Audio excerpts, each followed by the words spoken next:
Hola, vamos a iniciar esta nueva clase del Plan Humanista de cuarto medio para nuestra prueba de competencias lectoras. Habíamos estado trabajando con estas habilidades que van a aparecer en la prueba y la primera que vimos fue rastrear y localizar, que trabajamos las últimas 2 semanas en ella, y luego viene relacionar e interpretar y evaluar y reflexionar. Vamos a pasar hoy día ya a trabajar con relacionar e interpretar, es decir, subimos un escalón en cuanto a la complejidad de el tipo de preguntas que vamos a trabajar. ¿Qué sucede con este tipo de preguntas? Que nos piden un nivel de comprensión superior, ¿ya? Recuerden que, como aparece aquí, la comprensión se daba en dos niveles. El explícito, que es lo literal, lo que podemos encontrar a simple vista en el texto, y el implícito, que es la información o la comprensión que llegamos a tener después de desprender una conclusión desde lo leído, inferir algo. Siempre, siempre, siempre no se les olvida a partir de lo explícito. No podemos llegar nosotros y sacar nuestras propias conclusiones porque o si no nos estaríamos equivocando en la respuesta. Esta información es indirecta, es decir, que no se encuentra de forma textual como si lo estaría la información explícita, ¿ya? ¿Qué sucede? ¿Qué ejemplos tenemos a partir de este nivel de comprensión implícito? Podemos tener ironías, podemos tener doble sentido, lo que sería leer entre líneas. Cuando nosotros nos dicen, por ejemplo, ahora que estamos en pleno invierno, oh, estaba calentita haciendo esa fila para comprar pan. Súper calentita, porque salí súper abrigada. Nosotros tenemos que tener cierto nivel de comprensión para entender que si está muy frío, la persona salió poco abrigada a lo mejor, lo que nos está diciendo no es en sentido literal, sino que es en sentido figurado y también se está utilizando una ironía. Cuando tenemos también la capacidad de comprender el doble sentido, estamos utilizando este nivel de comprensión implícito. Y vamos a ver ahora qué nos dice el Ministerio de Educación, que es relacionar e interpretar información. Primero, se nos indica que los lectores y las lectoras demuestran comprensión del texto, otorgando sentido a las relaciones entre diferentes partes de un texto. O sea, somos capaces de comprender el texto, de darle sentido y relacionar las partes unas con otras. Los componentes del texto que se han de relacionar pueden estar ubicados en la misma sección o en diferentes párrafos del texto. Justamente, nosotros tenemos que ser capaces de comprender cada una de las partes del texto, es decir, cada uno de los párrafos, y además ser capaz de relacionarlos entre ellos, porque en eso se basan la mayoría de estas preguntas, en poder otorgar o poder sacar, desprender la información a partir de estos párrafos y además relacionarlos. Por ejemplo, cuando nos dicen qué relación tiene el párrafo 1 y el 2, etcétera. Y aquí, ¿qué habilidades o subhabilidades, mejor dicho, encontramos en la habilidad mayor de relacionar e interpretar? Tenemos primero la de relacionar, luego la de sintetizar, la de inferir y la de interpretar. Hoy día nos vamos a enfocar solo en estas dos, en relacionar y en sintetizar, ¿ya? Para que no lo abordemos con tanta complejidad en cuanto al tiempo del que disponemos.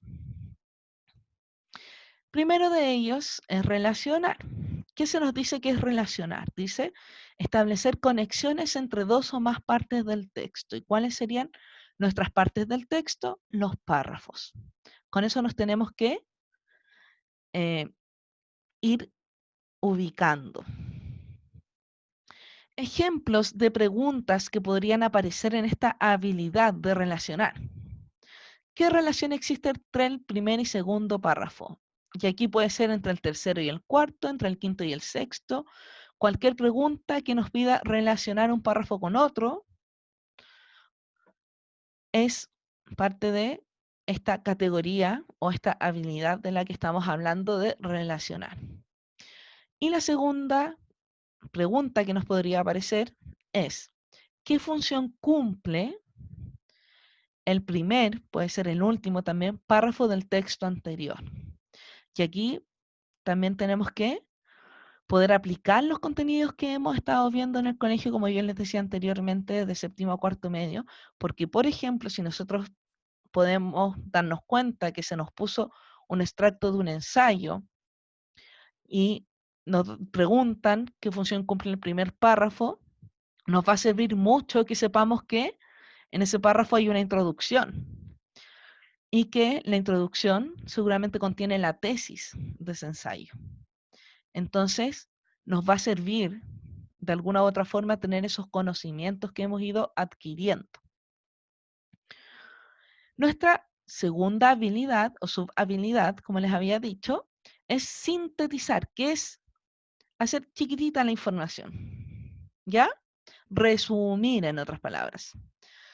¿Qué dice que es? Determinar las ideas centrales de un texto o un fragmento con el fin de reformular su contenido. O sea, determinar las ideas centrales, cuando yo soy capaz de extraer la idea más importante de un texto o de un fragmento. Recuerden que cada párrafo puede tener una idea central y de esas ideas centrales, en general, yo saco una mayor que responde a esta primera preguntita de acá. ¿De qué se trata el texto?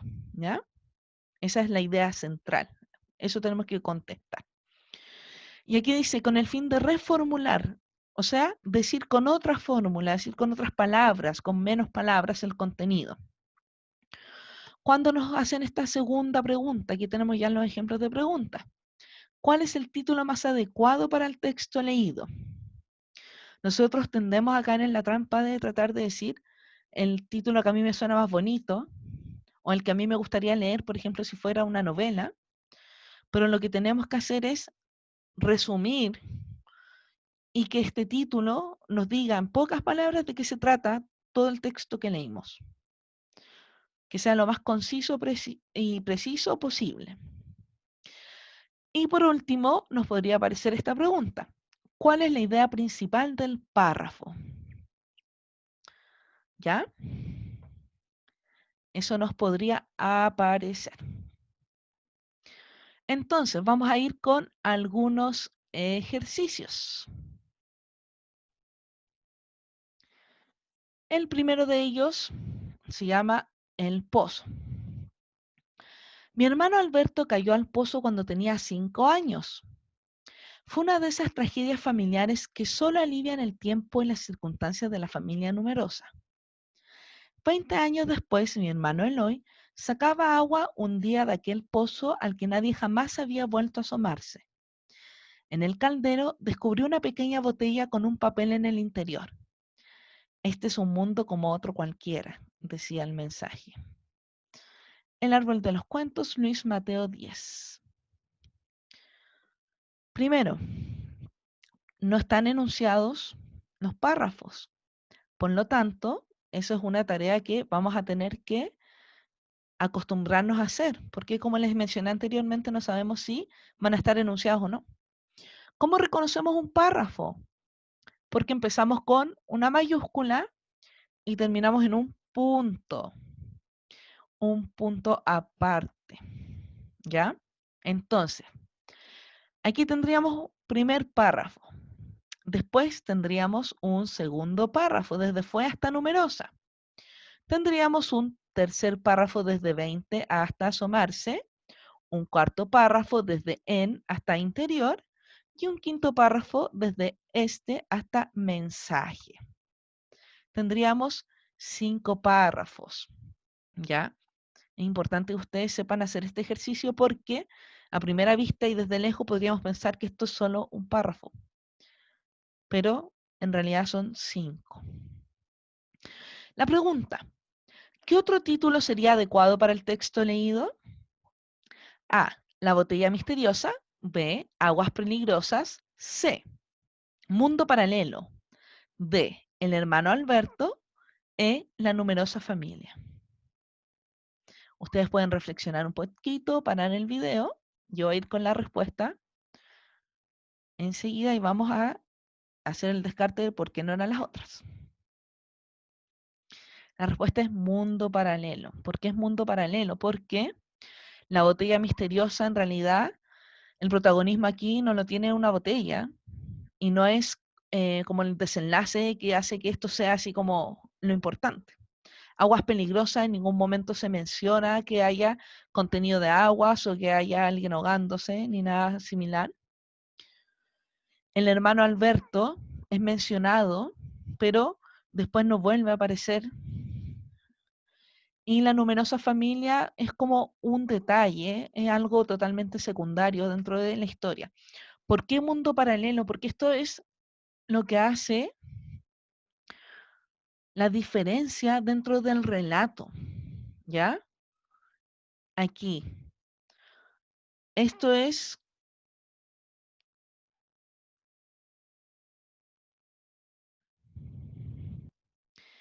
el desenlace que nos muestra la historia, es la que hace la gran diferencia y cambia todo lo anterior de lo que se nos contaba, lo que conocíamos.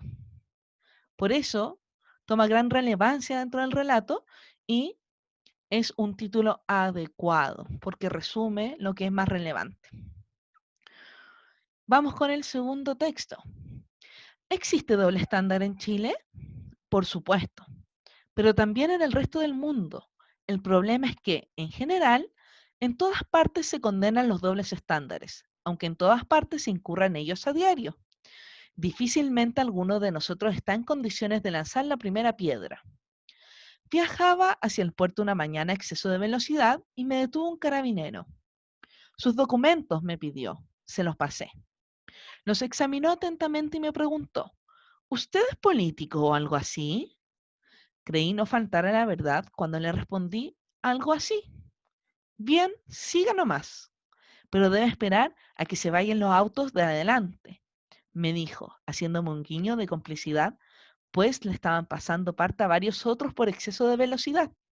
Entonces, el carabinero agregó textualmente y en tono filosófico, las cosas no son iguales para todos aquí. Vamos a ir a la pregunta.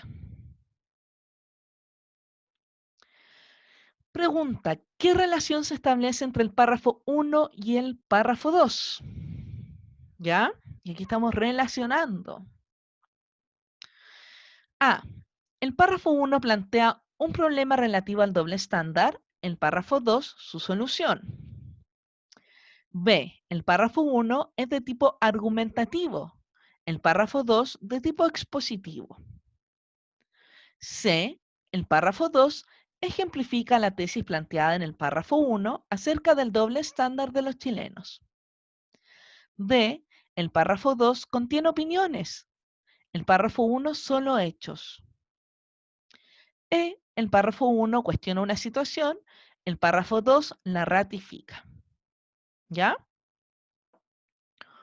Vamos a volver entonces al texto y nos vamos a dar cuenta que aquí tenemos dos párrafos. El primero empieza en existe y termina aquí en piedra, que es nuestro punto aparte. Y el segundo empieza en viajaba y termina aquí, literalmente aquí. Y sería nuestro segundo párrafo. ¿Qué sucede en el primero? Se habla sobre el doble estándar y que este existe en todos lados. Se plantea como este problema del doble estándar. Y luego se cuenta un ejemplo personal. Entonces, ¿cuál podría ser nuestra respuesta correcta? Y les voy a dar, bueno, ustedes pueden pausar el video para que vean cuál ustedes creen que es la más aceptada. Yo voy a ir directamente a la respuesta, que es la C.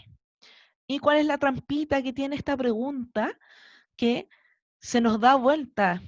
Se nos habla sobre el párrafo 2 primero y después sobre el párrafo 1, pero si nosotros lo ordenamos, dice aquí que la tesis planteada en el párrafo 1 es acerca del doble estándar de los chilenos. O sea, se habla sobre que existiría un doble estándar en los chilenos. Y el párrafo 2 lo ejemplifica, o sea, estaría correcto. ¿Por qué no son los otros? Primero, porque el párrafo 1 plantea un problema relativo al doble estándar, no plantea un problema, y en el segundo se da un ejemplo, no se da una solución. El párrafo 1 es de tipo argumentativo, el 2 es expositivo, no tiene ni pies ni cabeza dentro de la relación que tenemos que hacer. Después, el párrafo 2 contiene opiniones, no contiene opiniones, contiene una historia personal de quien está relatando. Y el párrafo 1 hechos tampoco contiene hechos, porque lo que se hace es, como dice aquí, plantear una tesis, un cuestionamiento. Dice, el párrafo 1 cuestiona una situación, ¿ya? No se nos habla de ninguna situación, porque recuerden que una situación conlleva una acción.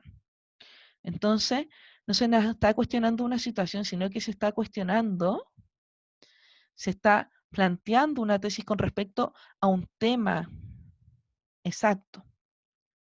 Y dice aquí, el párrafo 2 la ratifica, o sea, es como si siguiera hablando sobre esa situación o sobre ese cuestionamiento. Por lo tanto, nuestra respuesta correcta sería la C. Eso es por el día de hoy. Los espero la próxima semanita. Espero que estén muy bien.